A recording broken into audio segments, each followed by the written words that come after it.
Muy bien, a continuación vamos a convocar a la doctora Scarlett Martínez Pérez, quien va a trabajar también un tema muy importante, consideraciones éticas en las publicaciones científicas, la situación de los artículos de las revistas bolivianas. Bien, vamos a poner la presentación. A partir de ahora el tiempo es suyo, doctora. Bien, muchísimas gracias por la presentación. Tengan todos buenas tardes.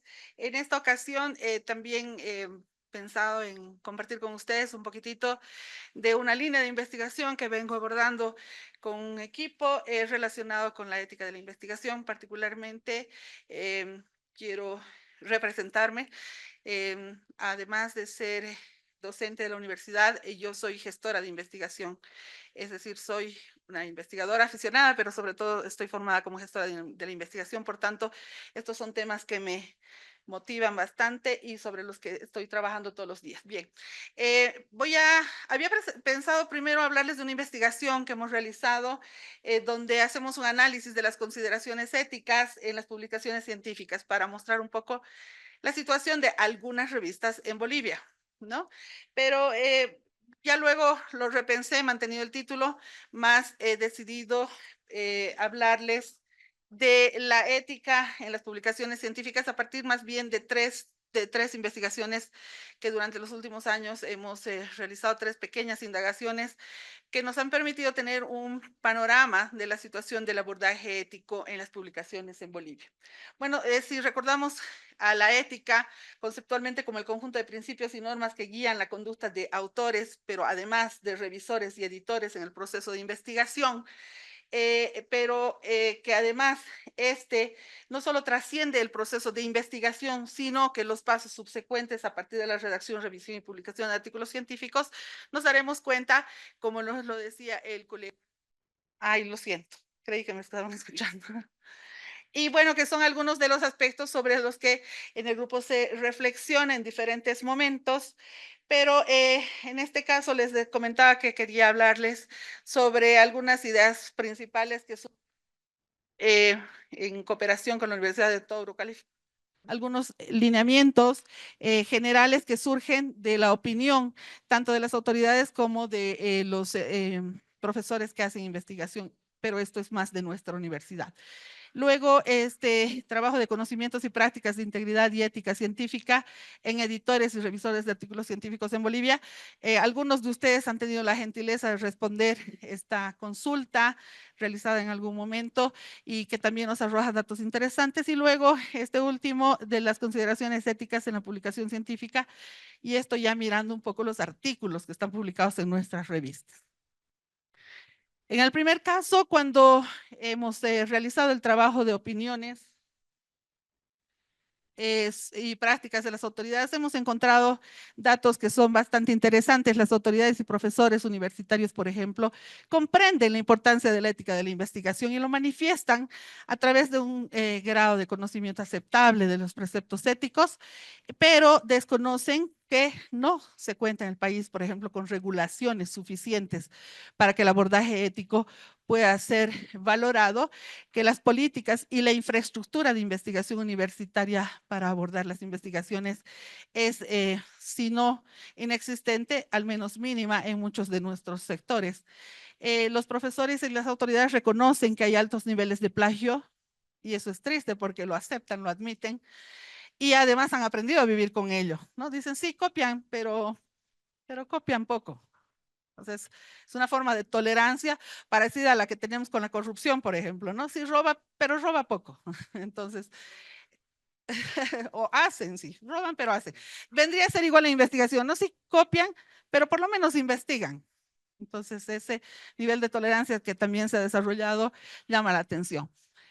Luego, las autoridades, sobre todo, afirman su voluntad de apoyar la ética de la investigación y la integridad de la investigación en la institución, pero no tienen plena conciencia de la falta de infraestructura universitaria y esto está orientado sobre todo a la necesidad que se tiene de la institución de comités de ética de la investigación dentro de las universidades. Entonces, la nuestra es una de ellas.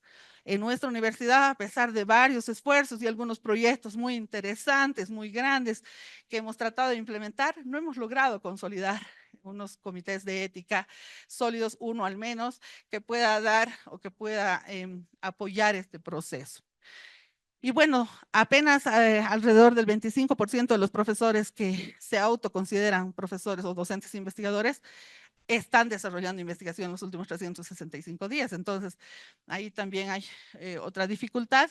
Y los estudiantes de posgrado, que es donde más o menos nosotros hemos medido estas consideraciones éticas, hacen investigación denominada tesis, trabajo dirigido, etcétera, de acuerdo al grado, pero la revisión ha revelado que en estas investigaciones hay consideraciones mínimas de ética de la investigación. Hay graves infracciones a las normas internacionales en estos manuscritos, pero han sido validados, aceptados como trabajos de grado y han dado pie a la titulación de magísteres, de doctores, etcétera, a pesar de estas falencias. Esta es una tablita que está en nuestro artículo relacionado con este tema, donde ustedes pueden observar qué tipo de investigación, por ejemplo, qué tipo de instrumentos, qué tipo de fuentes han utilizado los investigadores o los tesistas, en este caso, de todos estos trabajos que nosotros hemos revisado y verán que hay datos importantes, por ejemplo, el consentimiento informado de los participantes, solamente en 118 trabajos se ha observado versus 233 que ni siquiera lo mencionan. ¿Sí? Entonces, u otros casos como la declaración de conflicto de interés que nos hacía mención esta mañana la colega, donde miren, de 356 tesis revisadas, una hizo una declaración de conflicto de interés. Y es difícil creer que en 351 tesis, solo una haya tenido algún conflicto que declarar.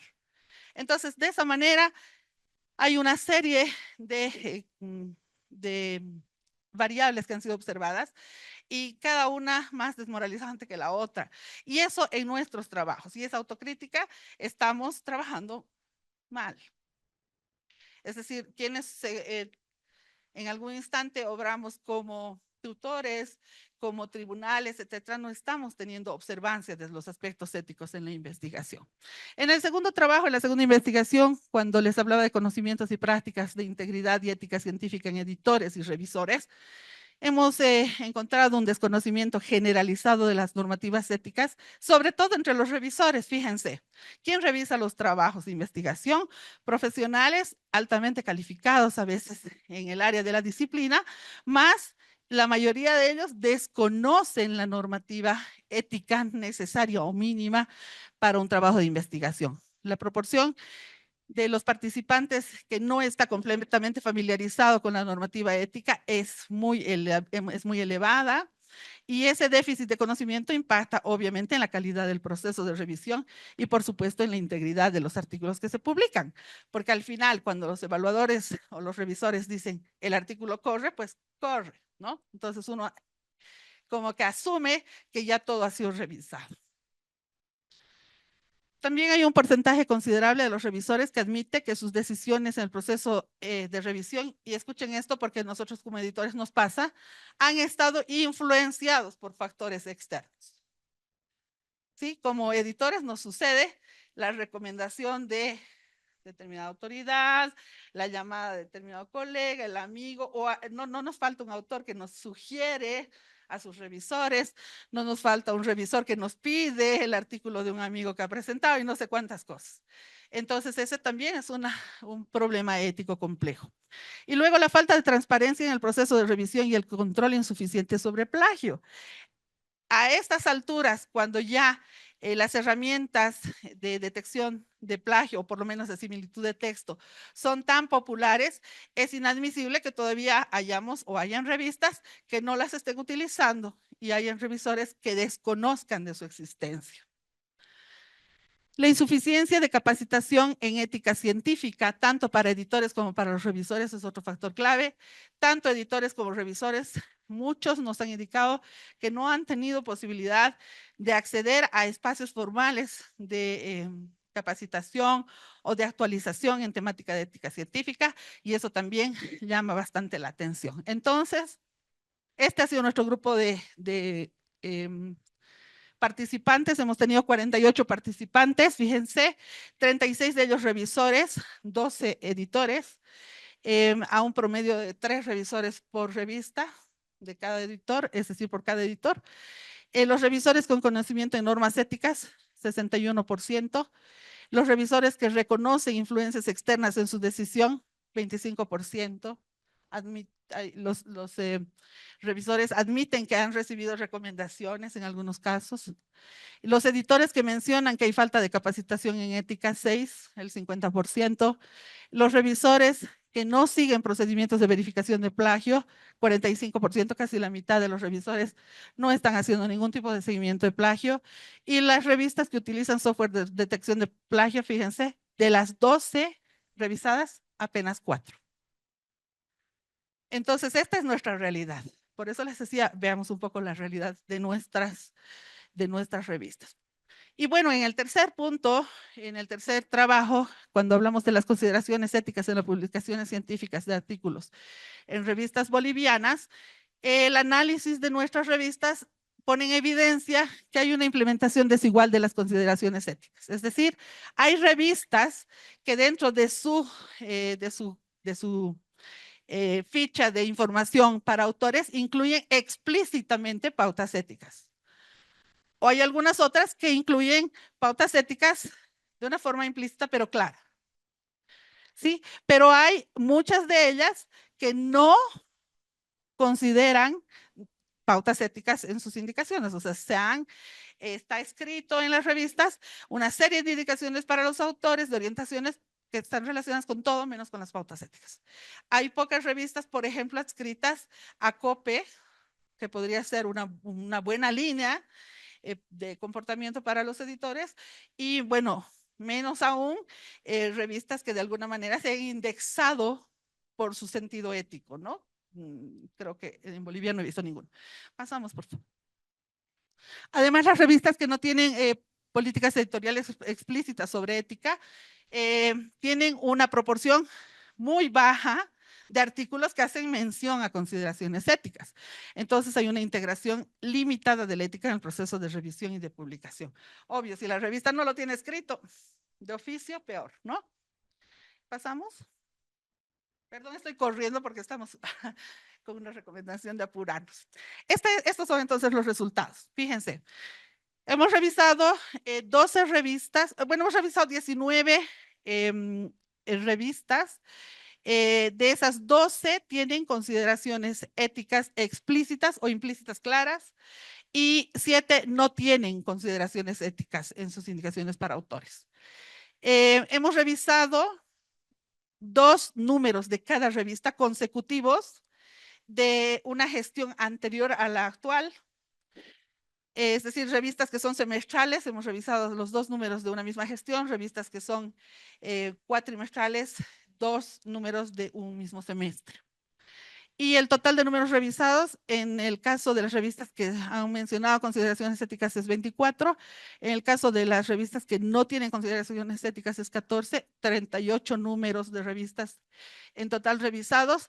Y los artículos publicados hacen una media en ambos casos de revistas de 9,5, por tanto nos da 228 artículos que sí pertenecen a revistas con consideraciones éticas y 133 artículos que pertenecen a revistas que no tienen consideraciones éticas. Entonces, el número total de artículos revisados es 361. Me parece bastante considerable para tomar algunas decisiones. Y fíjense, esto es lo que nos revela. De las revistas que sí tienen consideraciones éticas, el 32% de sus artículos hacen mención a estas consideraciones éticas, es decir, la revista sí lo tiene solicitado a los autores, pero aún así solo 32% de los autores aplica y se rige. Y de las revistas, obviamente, que no tienen esa exigencia, apenas 14%, mínimo. ¿no? Entonces, en total, de los 361 artículos que se han revisado, 26% hacen consideraciones éticas en su redacción o en su presentación. Me parece que es absolutamente bajo y que debe llamarnos la atención porque debe preocuparnos porque nosotros estamos en ese grupo, somos editores de esas revistas. 4 puntualizaciones como puntos fuertes de repente, a manera de una conclusión, no es una conclusión porque son como 3 estudios grandes, ¿no? Pero 4 puntualizaciones que me parecen interesantes. Autoridades y profesores universitarios en Bolivia comprenden el valor de la ética en la investigación y eso subraya su compromiso con la integridad y calidad académica. Hay que aprovecharlo. Hay que aprovechar el compromiso de las autoridades para hacer la infraestructura necesaria para un abordaje serio y consciente de la ética de la investigación. Se evidencia una falta de capacitación en ética científica entre editores y revisores. Es momento de entrar en procesos de actualización en ética científica en el grupo de editores, de revisores, de autores y que más o menos todos vayamos hablando el mismo idioma. ¿Sí? No es suficiente con hablar de la rigurosidad científica, de formatos, de, no sé, estilos de asentamiento, etc. Hay que hablar de ética de la investigación para lo que es publicación científica. Siguiente.